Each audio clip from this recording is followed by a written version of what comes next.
Okay, dalawang good news, isang bad news.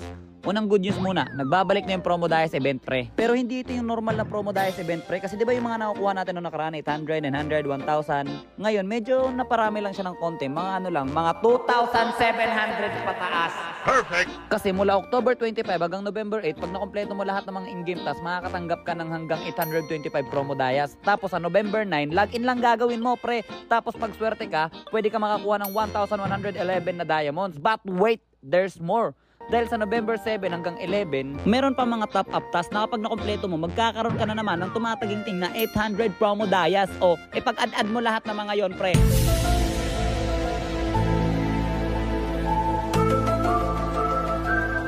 Magkakaroon ka ng 2,736 na Promo Dias.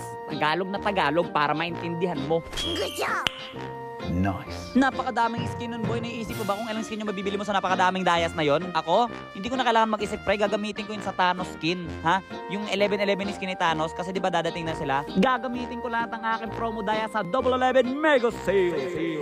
Pre, lahat ng Promo Dias natin pwede na natin gamitin dun sa 1111 na skin draw. Pre, pwede natin kunin lahat. Tapos yung pangalawang good news pre, pag kinuha ko si Thanos, win streak pa ako sa RG. Alam mo bakit? Kasi nakabox silang dalawa ni Layla pre. Kaya hindi ko pagsisisihan kapag kinuha ko. Kaso nga lang yung bad news, di pa rin ako binabalikan ni Ashley.